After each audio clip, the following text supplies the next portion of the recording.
ओम शांति। आज 16 फरवरी 2024 आज की साकार मुरली के अनमोल मधुर महावाक्य हैं। बाबा कहते, मीठे मीठे बच्चे, अब अशरीरी होकर घर जाना है। इसलिए जब किसी से बात करते हो तो आत्मा भाई भाई समझ बात करो। देही अभिमानी रहने की मेहनत करो। आज की मुरली का प्रश्न है, भविष्य राज तिलक प्राप्त करने का आधार क्या है? उत्तर है, बाबा कहते, पढ़ाई। हर एक को पढ़कर राज तिलक लेना है। बाप की है पढ़ाने की ड्यूटी।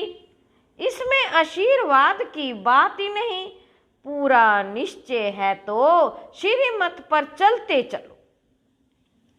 गफलत नहीं करनी है। अगर मतभेद में आकर पढ़ाई छोड़ी तो ना पास हो जाएंगे। इसलिए बाबा कहते, मीठे मीठे बच्चे, अपने ऊपर रहम करो। आशीर्वाद मांगनी नहीं है, पढ़ाई पर ध्यान देना है। ओम शांति। सुप्रीम टीचर बच्चों को पढ़ाते हैं। बच्चे जानते हैं परम पिता परमात्मा पिता भी है, टीचर भी है, ऐसा तुमको पढ़ाते हैं जो और कोई पढ़ा ना सके। तुम कहते हो शिव बाबा हमको पढ़ाते हैं। अब यह बाबा कोई एक का नहीं है। मन मना भाव मध्या जी भाव, इसका अर्थ समझाते हैं। मुझे याद करो, बच्चे तो अब समझदार हुए हैं। बेहद का बाप कहते हैं, तुम्हारा वर्षा तो है ही, ये कभी भूलना नहीं चाहिए। बाप आत्माओं से ही बातें करते हैं, अभी तुम जीव आत्माएं हो ना। बेहद का बाप भी निराकार है।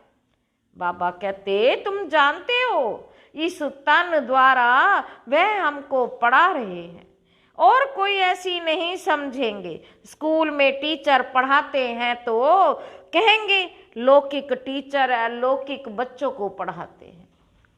ये है पारलौकिक सुप्रीम टीचर जो पारलौकिक बच्चों को पढ़ाते हैं। बाबा कहते, तुम भी परलोक मूल वतन के निवासी हो। बाप भी परलोक में रहते हैं। बाप कहते हैं, हम भी शांति धाम के निवासी हैं और तुम भी वहां के ही निवासी हो। हम दोनों एक धाम के रहवासी हैं। हम दोनों एक धाम के रहवासी हैं। तुम अपने को आत्मा समझो, मैं परम आत्मा हूं। अभी तुम यहाँ पाठ बजा रहे हो। पाठ बजाते बजाते तुम अभी पतित बन गए हो। यह सारा बेहद का मांडवा है जिसमें खेल होता है। ये सारी सृष्टि कर्म क्षेत्र है, इसमें खेल हो रहा है। इसमें दिन और रात भी होते हैं। सूर्य और चांद कितनी बेहद की रोशनी देते हैं। ये है बेहद की बात। अभी तुमको ज्ञान भी है, रचता भी आकर रचता और रचना के आदि मध्य अंत का परिचय देते हैं। बाप कहते हैं, तुमको रचना के आदि मध्य अंत का राज सुनाने आया हूं। यह पाठशाला है, पढ़ाने वाला अभोक्ता है। ऐसे कोई नहीं कहेंगे कि हम अभोक्ता हैं। अहमदाबाद में एक साधु ऐसे कहता था, परंतु बाद में ठगी पकड़ी गई। इस समय ठगी भी बहुत निकल पड़ रही है। वेशधारी बहुत हैं, इनको तो कोई वेश ही नहीं है। मनुष्य समझते हैं श्री कृष्ण ने गीता सुनाई तो आजकल कितने कृष्ण बन पड़े। अब इतने कृष्ण तो होते नहीं। बाबा कहते, यहाँ तो तुमको शिव बाबा आकर पढ़ाते हैं, आत्माओं को सुनाते हैं। तुमको बार बार कहा गया है कि अपने को आत्मा समझ, भाई भाई को सुनाओ। बुद्धि में रहे बाबा की नॉलेज हम भाइयों को सुनाते हैं। मेल अथवा फीमेल दोनों भाई भाई हैं। इसलिए बाप कहते हैं, तुम सब मेरे वर्षे के हकदार हो। वैसे फीमेल को वर्षा नहीं मिलता है क्योंकि उनको ससुर घर जाना है। यहाँ तो है ही सब आत्माएं अशरीरी होकर जाना है घर। अभी जो तुमको ज्ञान रत्न मिलते हैं ये अविनाशी रत्न बन जाते हैं। आत्मा ही ज्ञान का सागर बनती है ना, आत्मा ही सब कुछ करती है, परंतु मनुष्यों को देह अभिमान होने के कारण देही अभिमानी बनते नहीं। अब तुमको देही अभिमानी बने एक बाप को याद करना है, कुछ भी मेहनत चाहिए ना। लौकिक गुरु को कितना याद करते हैं, मूर्ति रख देते हैं, अब कहाँ शिव का चित्र, कहाँ मनुष्य का चित्र। रात दिन का फर्क है। वह गुरु का फोटो पहन लेते हैं, पति लोगों को अच्छा नहीं लगता। दूसरों का फोटो पहने, हाँ शिव को पहनेंगे तो वह सबको अच्छा लगेगा, क्योंकि वह तो परम पिता है ना, उनका चित्र तो होना चाहिए। यह है गले का हार बनाने वाला, तुम रुद्रमाला के मोती बनेंगे। यूं तो सारी दुनिया रुद्रमाला भी है, प्रजापिता ब्रह्मा की माला भी है, ऊपर में सिजरा है, वह है हद का सिजरा, ये है बेहद का। जो भी मनुष्य मात्र है सबकी माला है। आत्मा कितनी छोटी से छोटी बिंदी है, बिल्कुल छोटी बिंदी है। ऐसे ऐसे बिंदी देते जाओ तो अनगणित तो हो जाए, गिनती करते करते थक जाएंगे, परंतु देखो आत्मा का झाड़ कितना छोटा है। ब्रह्म तत्व में बहुत थोड़ी जगह में रहती है, वह फिर यहाँ आती है पाठ बजाने, तो यहाँ फिर कितनी लंबी चौड़ी दुनिया है, कहाँ कहाँ एरोप्लेन में जाते हैं, वहाँ फिर एरोप्लेन आदि की दरकार ही नहीं। आत्माओं का छोटा सा झाड़ है, यहाँ मनुष्यों का कितना बड़ा झाड़ है। यह सब है प्रजापिता ब्रह्मा की संतान, जिसको कोई एडम कोई आदि देव कहते हैं। मेल फीमेल तो जरूर है, तुम्हारा है प्रवृत्ति मार्ग, निवृत्ति मार्ग का खेल होता ही नहीं। एक हाथ से क्या होगा, दोनों पाइये चाहिए। दो हैं तो आपस में रेस करते हैं, दूसरा पहिया साथ नहीं देता तो ढीले पड़ जाते हैं, परंतु एक के कारण ठेर नहीं जाना चाहिए। पहले पहले पवित्र प्रवृत्ति मार्ग था, फिर होता है पवित्र, गिरते हो जाते हैं। तुम्हारी बुद्धि में सारा ज्ञान है, ये झाड़ कैसे बढ़ता है, कैसे एडिशन होती जाती है। बाबा कहते ऐसा झाड़ कोई निकाल ना सके। कोई की बुद्धि में रचता रचना के आदि मध्य अंत का नॉलेज है ही नहीं। इसलिए बाबा ने कहा था ये लिखो कि हमने रचता और रचना, रचता द्वारा रचता और रचना की नॉलेज का अंत पाया है। बाबा कहते यह लिखो कि हमने रचता द्वारा रचता और रचना की नॉलेज का अंत पाया है।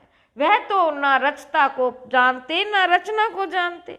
अगर परंपरा यह ज्ञान चला आता तो कोई बतावे ना, सिवाय तुम ब्रह्मा कुमार कुमारियों के कोई बता ना सके। तुम जानते हो हम ब्राह्मणों को ही परम पिता परमात्मा पढ़ाते हैं, हम ब्राह्मणों का ही ऊंचे से ऊंचा धर्म है। चित्र भी जरूर दिखाना पड़ता है, चित्र बिगर कब बुद्धि में बैठेगा नहीं। चित्र बहुत बड़े बड़े होने चाहिए। वैरायटी धर्मों का झाड़ कैसे बढ़ता है ये भी समझाया है। आगे तो कहते थे हम आत्मा सो परमात्मा, परमात्मा सो हम आत्मा। अब बाप ने इसका भी अर्थ बताया है। इस समय हम सो ब्राह्मण हैं, फिर हम सो देवता बनेंगे नई दुनिया में। अभी हम पुरुषोत्तम संगम युग पर हैं, अर्थात यह है पुरुषोत्तम बनने का संगम युग। यह सब तुम समझा सकते हो। रचता और रचना का अर्थ, हम सो का अर्थ ओम, अर्थात मैं आत्मा फर्स्ट। फिर ये शरीर है, आत्मा विनाशी है और ये शरीर विनाशी है। हम ये शरीर धारण कर पाठ बजाते हैं, इसको कहा जाता है आत्म अभिमानी।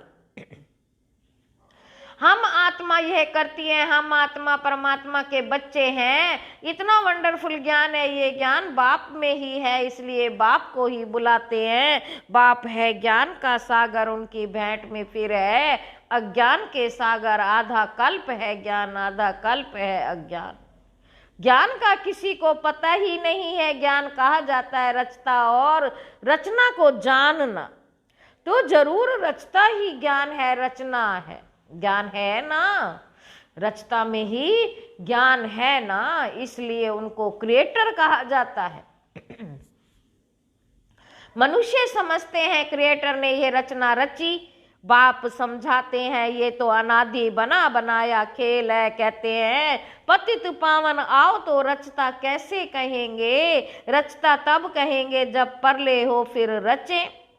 बाप तो पतित दुनिया को पावन बनाते हैं, तो यह सारे विश्व का जो झाड़ है उनके आदि मध्य अंत को तो मीठे मीठे बच्चे ही जानते हैं। जैसे माली हर एक बीज को और झाड़ को जानते हैं ना, बीज को देखने से सारा झाड़ बुद्धि में आ जाता है। तो यह है ह्यूमैनिटी का, मनुष्य सृष्टि का बीज। उन्हें कोई नहीं जानते, गाते भी है परमपिता परमात्मा सृष्टि का बीज रूप है, सत्य चित्त आनंद स्वरूप है, सुख शांति पवित्रता का सागर है। तुम जानते हो ये सारा ज्ञान परम पिता परमात्मा इस शरीर द्वारा दे रहे हैं, तो जरूर यहाँ आएंगे ना। पतितों को पावन प्रेरणा से कैसे बनाएंगे, तो बाप यहाँ आकर सबको पावन बना कर ले जाते हैं। वह बाप ही तुमको पाठ पढ़ा रहे हैं। यह है पुरुषोत्तम संगम युग। इस पर तुम भाषण कर सकते हो कि कैसे पुरुष तमो प्रधान से श्रेष्ठ सतो प्रधान बनते हैं। तुम्हारे पास टॉपिक तो बहुत है, ये पतित तमो प्रधान दुनिया सतो प्रधान कैसे बनती है, यह भी समझने लायक है। आगे चलकर तुम्हारा ये ज्ञान सुनेंगे, भल छोड़ भी देंगे फिर आएंगे, क्योंकि गति सदगति, गति सदगति की हट्टी एक ही है। तुम कह सकते हो कि सर्व का सदगति दाता एक बाप ही है। उनको श्री श्री कहते हैं। श्रेष्ठ से श्रेष्ठ है परम पिता परमात्मा, वो हमें श्रेष्ठ बनाते हैं। श्रेष्ठ है सतयुग, भ्रष्ट है कलयुग। कहते भी हैं भ्रष्टाचारी, परंतु अपने को नहीं समझते। पतित दुनिया में एक भी श्रेष्ठ नहीं है। श्री श्री जब आए तब आकर श्री बनाए। श्री का टाइटल सतयुग आदि में देवताओं का था, यहाँ तो सबको श्री श्री कह देते हैं। वास्तव में श्री अक्षर है ही पवित्रता का। दूसरे धर्म वाले कोई भी अपने को श्री नहीं कहते। श्री पॉप कहेंगे क्या? बाबा कहते श्री पॉप कहेंगे क्या? यहाँ तो सबको कहते ही रहते हैं। कहाँ हंस मोती चुगने वाले, कहाँ हंस मोती चुगने वाले, कहाँ बुगले गंध खाने वाले। फर्क तो है ना। यह देवताएं हैं, फूल वह है, गार्डन ऑफ अल्लाह। बाप तुमको फूल बना रहा है। बाकी फूलों में वैरायटी है, सबसे अच्छा फूल है किंग फ्लावर।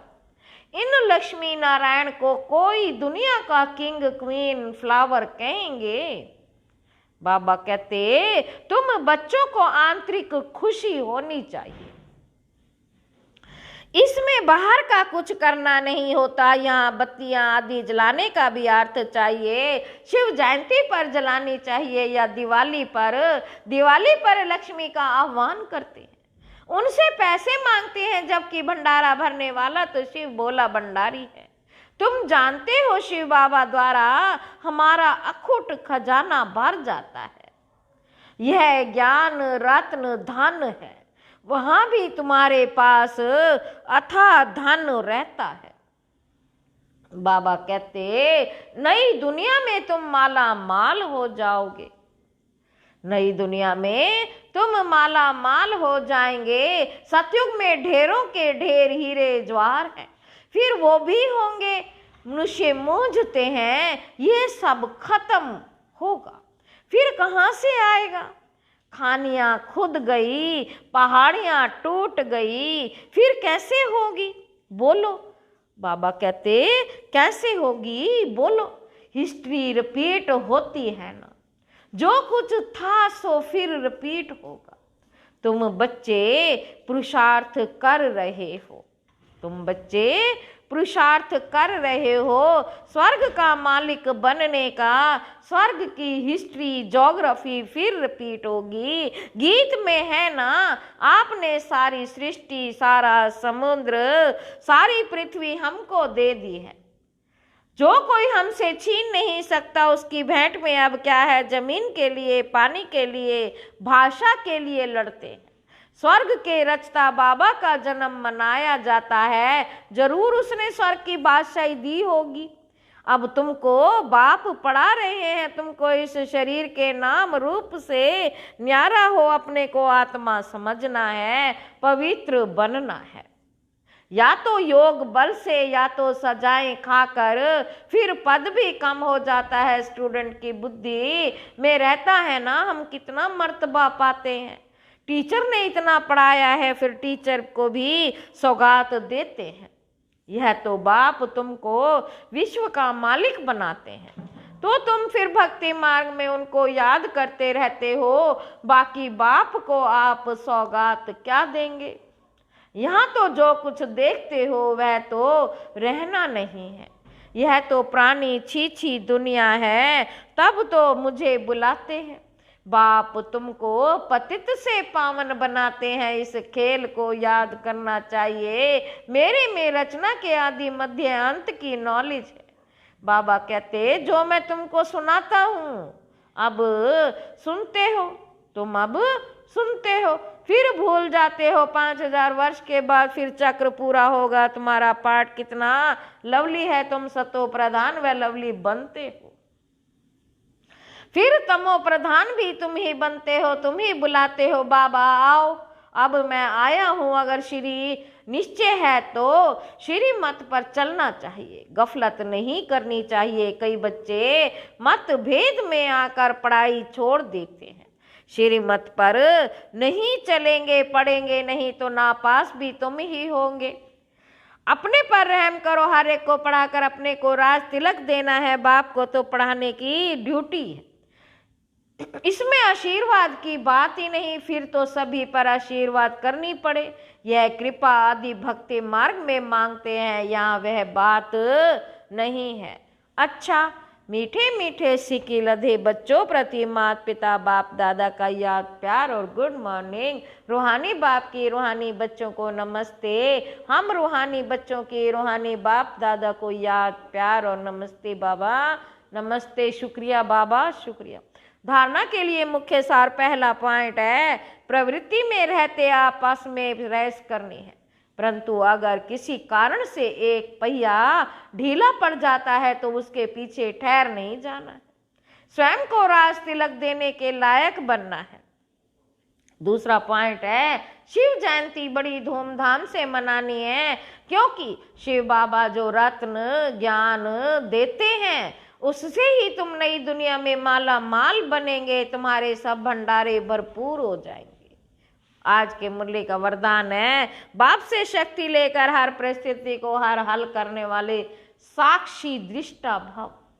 आप बच्चे जानते हो कि अति के बाद ही अंत होना है, तो हर प्रकार की हलचल होती, हर प्रकार की हलचल अति में होगी। परिवार में भी खिटपिट रहेगी, मन में भी अनेक उलझने आएंगी, धन भी नीचे ऊपर होगा। लेकिन जो बाप के साथी हैं, सच्चे हैं, उनका जवाबदार बाप है। ऐसे समय पर मन बाप की तरफ हो जा तो निर्णय शक्ति से सब पार कर लेंगे। साक्षी दृष्टा हो जाओ तो बाप की शक्ति से हर परिस्थिति को सहज हल कर लेंगे। स्लोगन है, अब सब किनारे छोड़ घर चलने की तैयारी करो। अच्छा, ओम शांति।